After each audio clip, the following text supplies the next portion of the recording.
ಸಪ್ತರ್ಷಿ ಸಮರ್ಪಣ್ YouTube ಚಾನಲ್ಗೆ ಸ್ವಾಗತವನ್ನು ಕೋರ್ತಾ ಇದ್ದೀನಿ. ನನ್ನ ಚಾನಲಿನ ವಿಶೇಷ ಅಂತಂದರೆ ವಿಷಯಗಳ ಹರಿವು ಎಲ್ಲ ಕಡೆ ಹರಿತಾ ಇರುತ್ತೆ. Cold to cancer, sex to spirituality, ಯಾವುದೇ ವಿಷಯ ಬರಲಿ ಎಲ್ಲವನ್ನು ಕೂಡ ಅದು ಪೂರ್ತಿ ಕವರ್ ಆಗಿರುತ್ತೆ. ಪ್ರತಿಯೊಂದು ಎಪಿಸೋಡ್ಗಳು ಕೂಡ ನಿಮ್ಮ ಜೀವನಕ್ಕೆ ಹತ್ತಿರವಾಗಿರುತ್ತೆ. ಈಗ ನಾನು ಹೇಳೋಕ್ಕೆ ಹೊರಟಿರುವಂಥ ವಿಷಯ ಸೋಲ್ಮೇಟ್. ಪ್ರತಿಯೊಬ್ಬರು ಕೂಡ ಹುಡುಗರಿರ್ಬೋದು ಅವ್ರು ಕೇಳೋದು, ಅಯ್ಯೋ ನನ್ನ ಸೋಲ್ಮೇಟ್ ಸಿಗ್ತಿಲ್ಲ ನನಗೆ. ಏನಿದು ಸೋಲ್ಮೇಟ್ ಅಂದರೆ ಅದನ್ನು ಹೇಗೆ ಕಂಡುಹಿಡ್ಕೊಳ್ಳೋದು? ಬಹಳ ಸುಲಭ.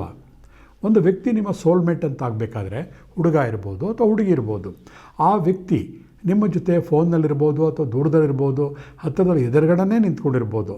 ಮಾತಾಡಿದಾಗ ನಿಮ್ಮ ದೇಹದ ಎನರ್ಜಿ ಇದ್ದಕ್ಕಿದ್ದಾಗೆ ಜಾಸ್ತಿ ಆಗ್ತಾ ಹೋಗುತ್ತೆ. ಅದನ್ನು ನೀವು ಅಬ್ಸರ್ವ್ ಮಾಡಬೇಕು. ಯಾವುದೇ ವ್ಯಕ್ತಿ ಜೊತೆ ನೀವು ಕಮ್ಯುನಿಕೇಷನ್ ಮಾಡ್ತಿರುವಾಗ ಯಾವುದೇ ರೀತಿಯಲ್ಲಿರ್ಬೋದು, ಎದುರುಗಡೆ ಇರ್ಬೋದು ಅಥವಾ ಫೋನ್ನಲ್ಲಿರ್ಬೋದು, ಒಟ್ಟಲ್ಲಿ ಕಮ್ಯುನಿಕೇಷನ್ ಮಾಡ್ತಾ ಇರುವಾಗ ಇದ್ದಕ್ಕಿದ್ದಾಗ ನಮ್ಗೆ ಏನೋ ಒಂದು ರೀತಿಯ ಊಟ ಮಾಡದೇ ಇದ್ದರೂ ಕೂಡ ಮೈಯಲ್ಲಿ ಒಂದು ನವ ಚೈತನ್ಯ ಉಂಟಾದಂಗೆ ಆಗ್ತಾ ಇರುತ್ತೆ.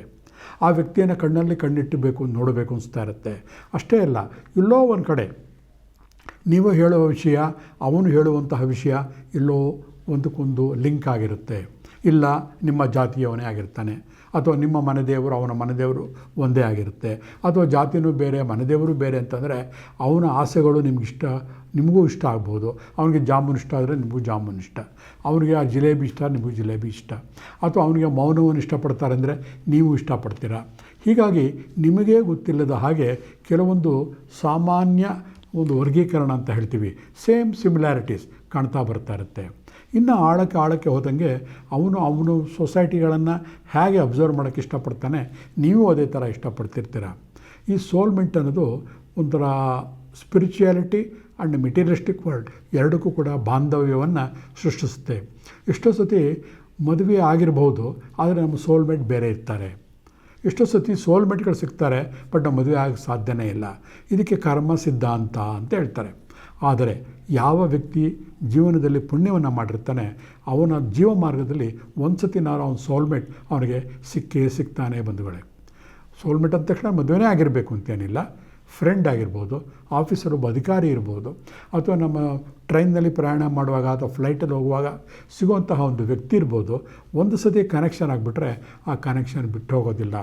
ಅಷ್ಟೇ ಅಲ್ಲ, ಆ ವ್ಯಕ್ತಿಯ ನಿಮ್ಮ ಸಂಬಂಧ ಹೇಗಿರುತ್ತೆ ಅಂತಂದರೆ, ಒಂದು 4 ತಿಂಗಳು ಅವ್ರನ್ನ ಬಿಟ್ಟಿದ್ದರೆ ಮನಸ್ಸು ಹಾಪೈಸ್ತಾ ಇರುತ್ತೆ.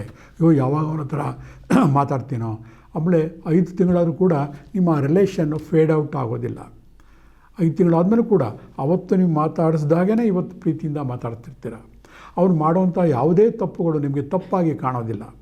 ಅವ್ನು ಮಾಡೋ ಎಲ್ಲ ಕೆಲಸಗಳು ಕೂಡ ನಿಮ್ಗೆ ಇಷ್ಟ. ಅವ್ನು ತಪ್ಪು ಮಾಡೋರು ಕೂಡ ಅಯ್ಯೋ ಬಿಡೋದು ನನ್ನ ಫ್ರೆಂಡ್ ಅಲ್ವಾ ಅಂತ ಅಂದ್ಬಿಡ್ತಾರೆ, ಎಕ್ಸ್ಕ್ಯೂಸ್ ಕೊಡ್ತಾ ಹೋಗ್ತೀರಾ. ಈ ಉದಾರ ಗುಣ ಆ ಒಂದು ವ್ಯಕ್ತಿಯ ಬಗ್ಗೆ ನಿಮ್ಮಿಂದ ಬಂತು ಅಂದರೆ ಅವನೇ ನಿಮ್ಮ ನಿಜವಾದ ಸೋಲ್ಮೇಟ್ ಆದ ತಕ್ಷಣ ನೀವು ಮದುವೆ ಆಗಲೇಬೇಕು ಅಂತೇನಿಲ್ಲ. ಅವನು ಸ್ನೇಹಿತನಾಗಿ ಯೋಗ್ಯ. ಅಷ್ಟೇ ಅಲ್ಲ, ಒಬ್ಬರೊಬ್ಬರು ಸಿಕ್ಕಿದಾಗ ನಿಮ್ಮ ಎಲ್ಲ ಕಷ್ಟಗಳನ್ನ ಹೇಳ್ಕೊಳ್ಳೋಕ್ಕೆ ಅದಾಗೆ ನಿಮ್ಮ ಮನಸ್ಸು ತುಡಿತಾ ಇರುತ್ತೆ. ಹಾಗೆ ಆ ಕಡೆ ವ್ಯಕ್ತಿ ಕೂಡ ಅದೇ ಥರ ಮಾಡ್ತಾ ಇರ್ತಾನೆ. ಹಾಗಾಗಿ ಸೋಲ್ಮೇಟ್ಗಳಲ್ಲಿ ಮೋಸ ಇರೋದಿಲ್ಲ, ಒಬ್ಬರು ದುಡ್ಡು ಇನ್ನೊಬ್ಬರು ತಿನ್ನಬೇಕು ಅನ್ನೋಂತಹ ಗ್ರೀಡಿನೆಸ್ ಇರೋದಿಲ್ಲ, ದುರಹಂಕಾರ ಇರೋದಿಲ್ಲ, ಮತ್ತೊಬ್ಬರಿಗೆ ನಮ್ಮ ಹೃದಯವನ್ನು ಕಿತ್ತು ಕೊಡುವಷ್ಟು ಮಮಕಾರ, ಪ್ರೀತಿ, ವಾತ್ಸಲ್ಯ ಹಂಚ್ತಾ ಇರುತ್ತೆ. ಹಾಗಾಗಿ ಪ್ರಯತ್ನ ಪಡಿ ಇವತ್ತಿಂದನೇ ಈ ಸೋಲ್ಮೇಟ್ ಯಾರು ಅಂತ ಪತ್ತೆ ಮಾಡ್ಕೊಳ್ಳಿ. ಸೋಲ್ಮೇಟ್ ಅಂತಂದರೆ ಬರೀ ಹೆಂಡತಿ ಆಗಲಿ ಅಥವಾ ಗರ್ಲ್ ಫ್ರೆಂಡ್ ಆಗಲಿ ಅಷ್ಟೇ ಅಲ್ಲ, ಒಂದು ಆತ್ಮ. ನಮ್ಮ ಆತ್ಮಕ್ಕೆ ಅದರ ವೈಬ್ರೇಷನ್ಗೆ ಸರಿ ಹೊಂದುವಂತಹ ಇನ್ನೊಂದು ಆತ್ಮ. ಆ ದೃಷ್ಟಿಯಲ್ಲಿ ನೋಡಿದಾಗ ಖಂಡಿತ ನಿಮಗೆ ಒಂದು ಸೋಲ್ಮೇಟ್ ಇದ್ದೇ ಇರುತ್ತೆ. ಇವತ್ತೇ ಅದನ್ನು ಪರೀಕ್ಷೆ ಮಾಡಿ ನೋಡಿ.